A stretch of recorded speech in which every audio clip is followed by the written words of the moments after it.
June 12, 1987. West Berlin.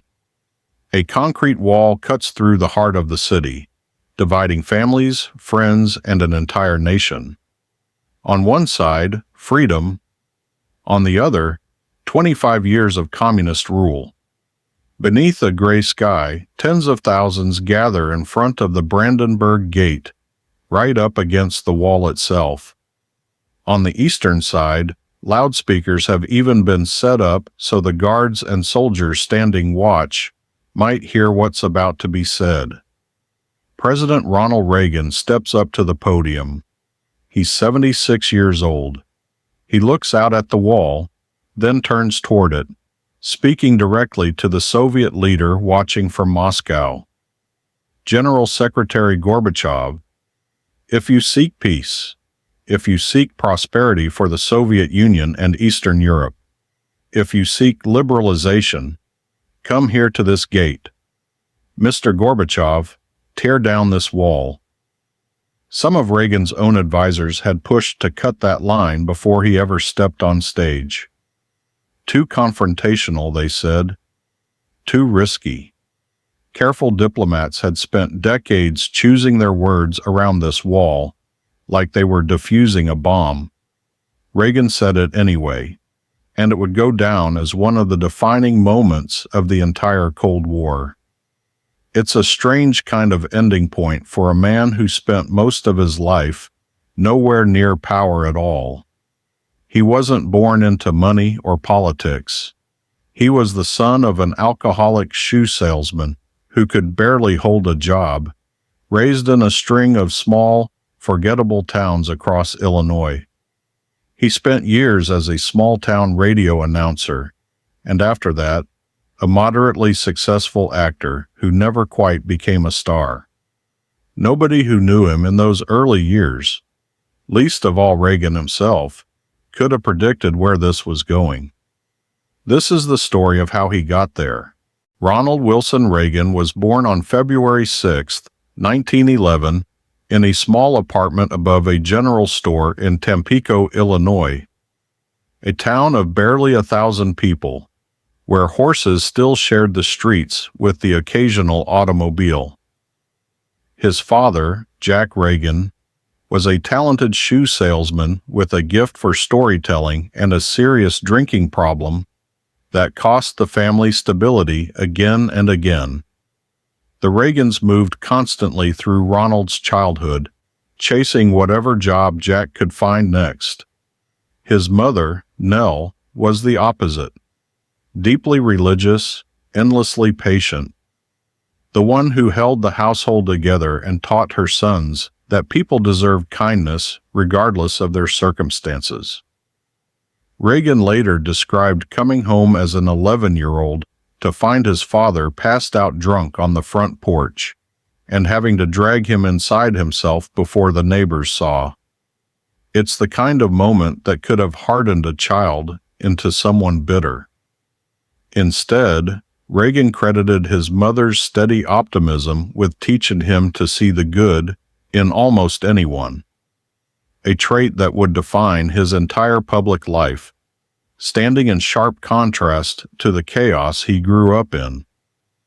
By the time the family settled in Dixon, Illinois, for good, Ronald, known to everyone as Dutch, a nickname his father gave him as a baby, had found something he was good at. At 15, he took a job as a lifeguard at Lowell Park on the Rock River, and he worked that same stretch of water for 7 summers straight.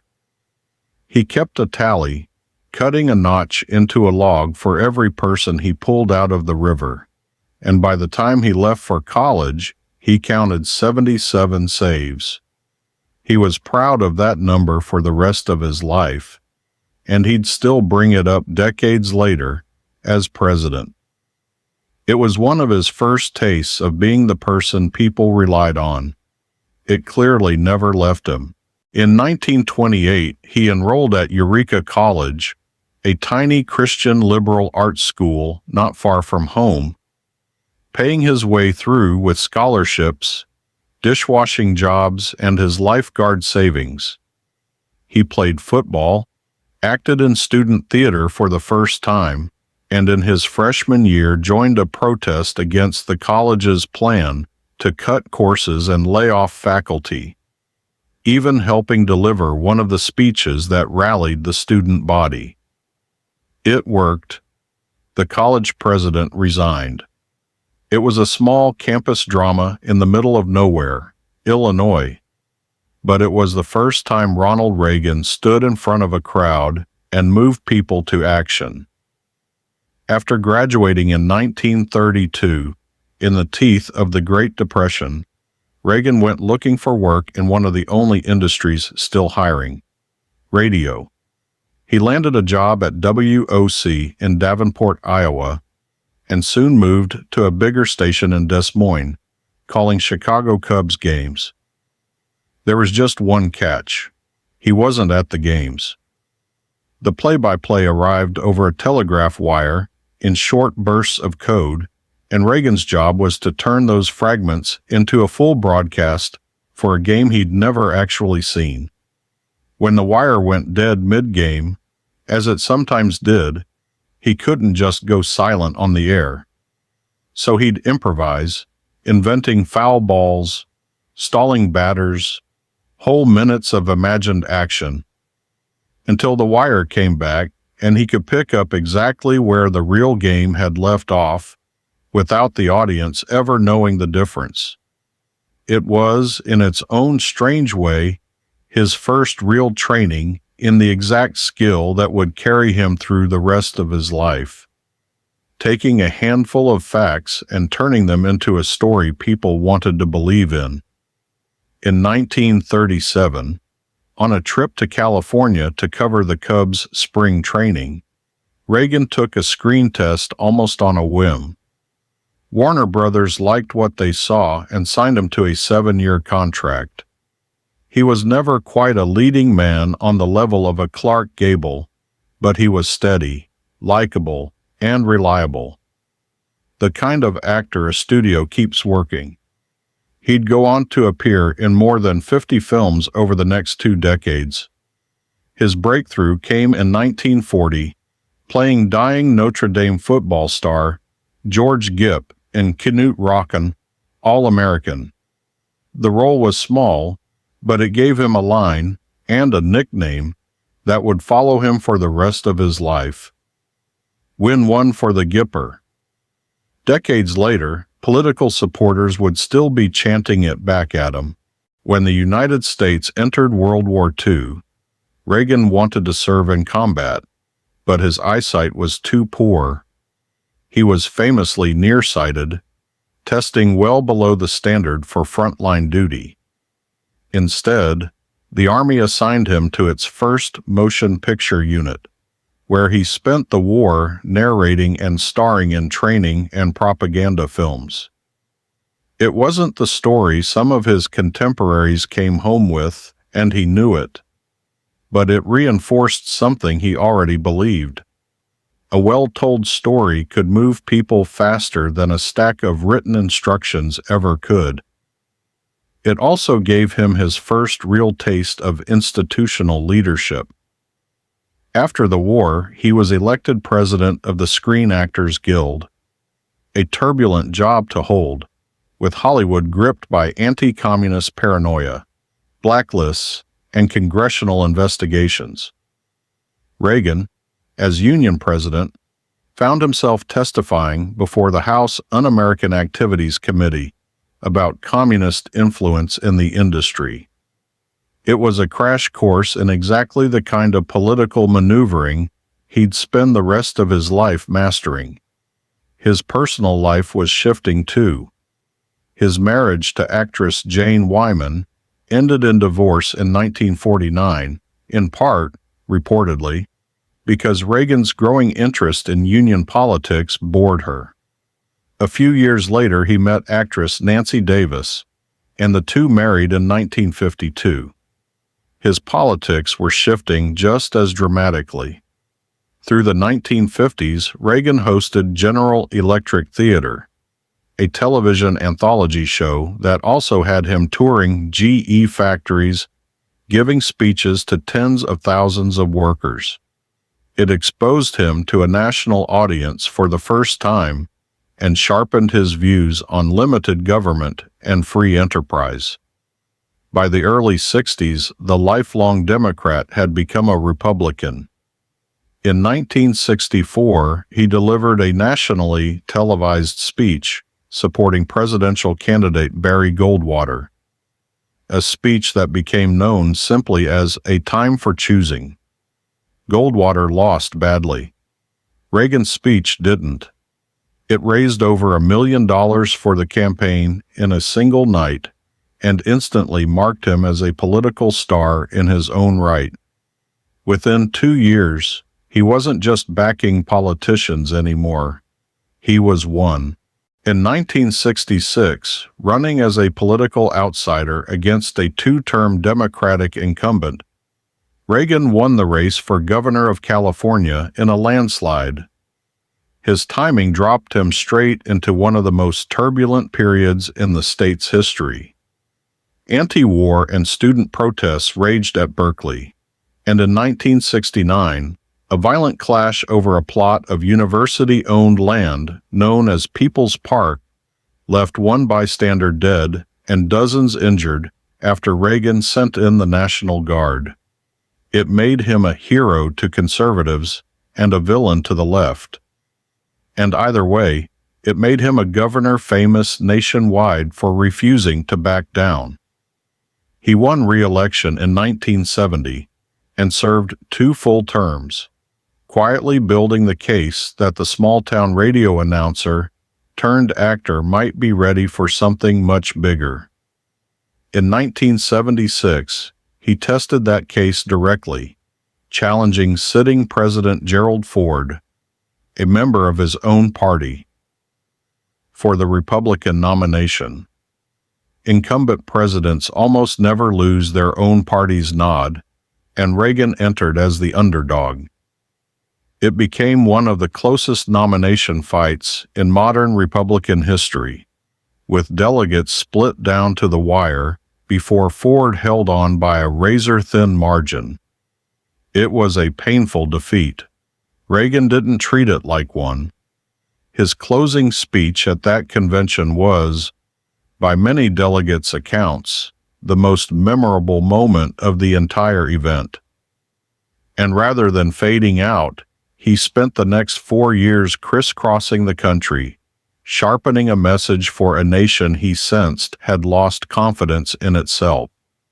By 1980, he was right. Inflation was crushing household budgets. Gas lines stretched around city blocks. 52 American diplomats were being held hostage in Tehran.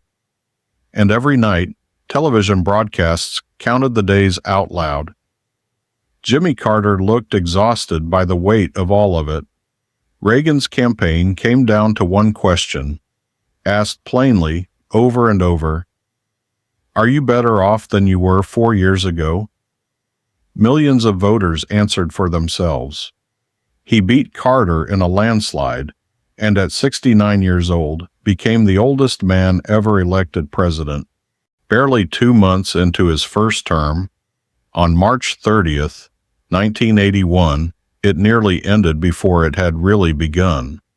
Leaving a speaking engagement at the Washington Hilton, Reagan was walking toward his limousine when 25-year-old John Hinckley Jr.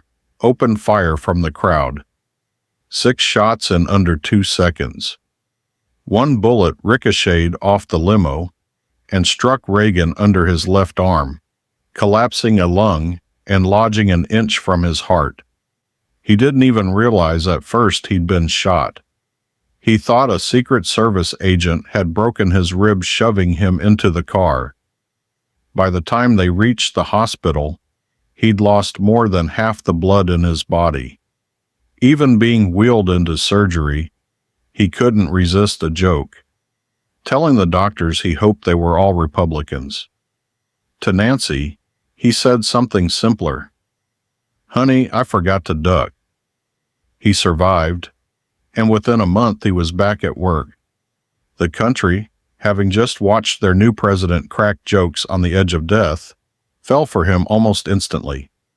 It was, in a strange way, the moment his presidency truly began.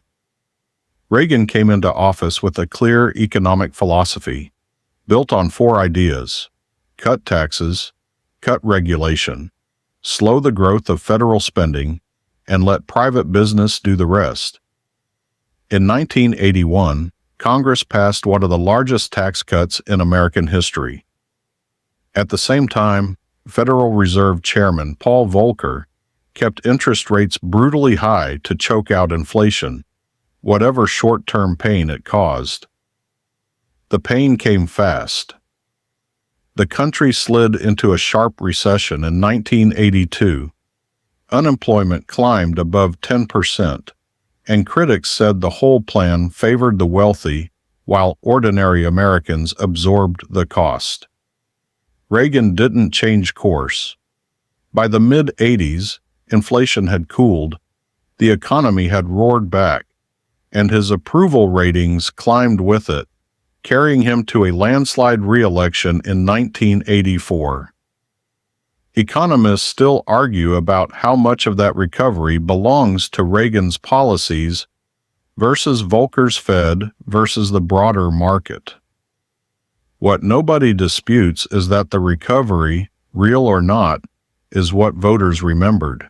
Abroad, Reagan took a harder line against the Soviet Union than almost any president before him.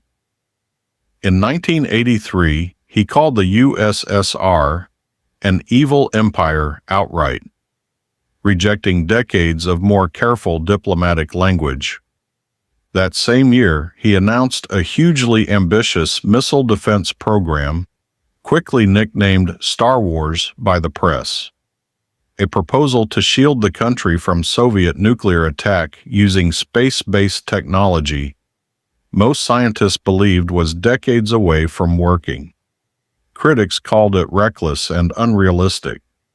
Supporters called it exactly the kind of pressure a crumbling Soviet economy couldn't afford to match.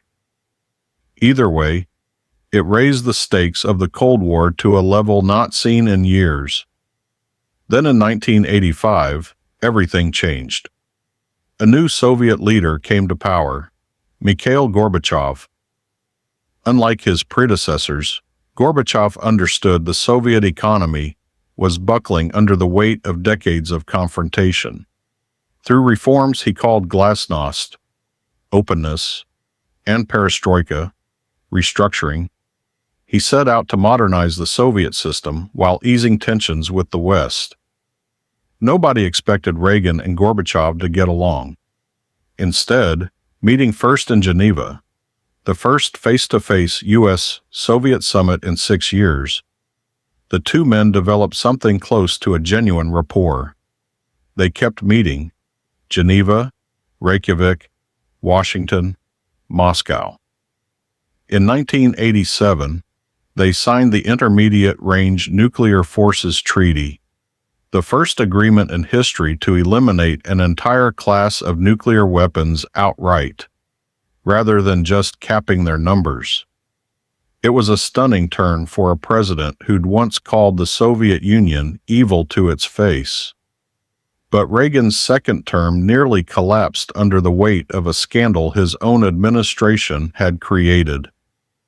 In late 1986, it came out that members of his White House had secretly sold weapons to Iran, a country under an official U.S. arms embargo, and funneled the profits to anti-communist rebels in Nicaragua known as the Contras, in direct violation of a law Congress had passed specifically to stop it.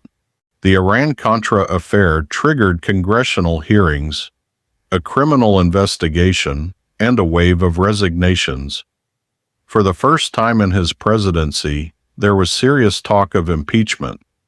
Reagan went on national television and addressed it directly.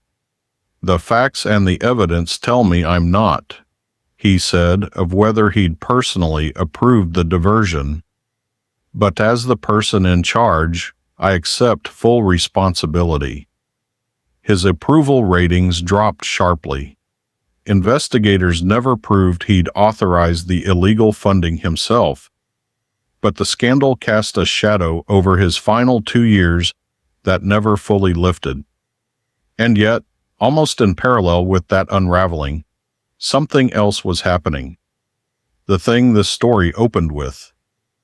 Reagan, standing at the Brandenburg Gate in June 1987, daring Gorbachev to tear down the wall that had divided a city and a world for a generation.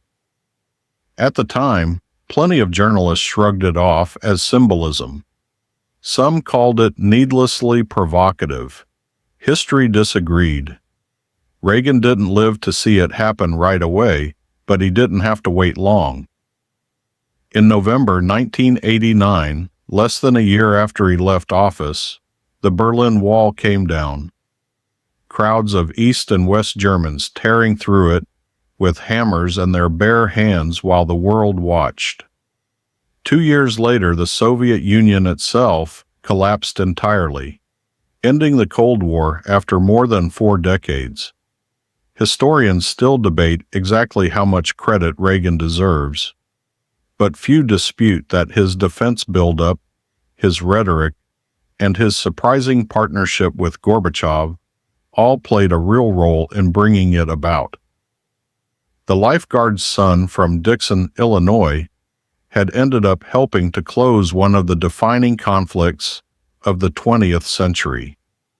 For years after leaving office, Reagan largely stayed out of the public eye, splitting his time between California and occasional appearances.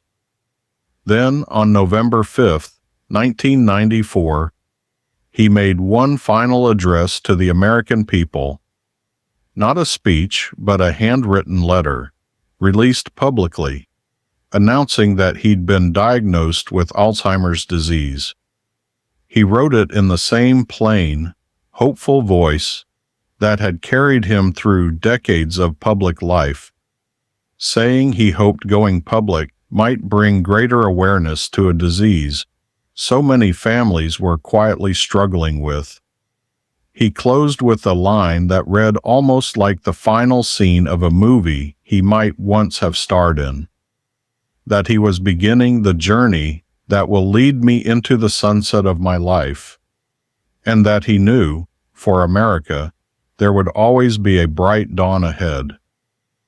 It was the last time the public really heard from him in his own words. Over the following decade, the disease slowly took nearly everything else. His memory, his ability to recognize even those closest to him, and eventually his ability to speak at all. Nancy Reagan cared for him at home for most of that time, largely shielding him from public view, a choice she later said was about preserving the dignity of the man the country remembered. On June 5, 2004, Ronald Reagan died at his home in Los Angeles. He was 93 years old. His body lay in state at the U.S. Capitol, where over 100,000 people filed past to pay their respects, before he was laid to rest at his presidential library in Simi Valley, beneath a spot overlooking the hills he'd loved. Ronald Reagan remains one of the most influential and most argued over presidents in modern American history. To supporters, he restored the country's confidence, revived its economy, and helped steer the Cold War to a peaceful end. To critics, his policies widened inequality and left the national debt far larger than he found it. Both things can be true. Neither erases the other. The boy from Tampico, who grew up dragging his father in from the porch, became a lifeguard, then a radio announcer inventing games out of static, then an actor who never quite made it to the top, then a governor, and finally a president who stood at the edge of a divided world and asked for a wall to come down. Few American lives took a stranger path to that kind of moment. Fewer still got to watch, in their own lifetime, as history actually answered. If you enjoyed this look into the life of Ronald Reagan, make sure to like and subscribe for more deep dives into the lives of history's most influential figures. Until then, I'll see you in the next one.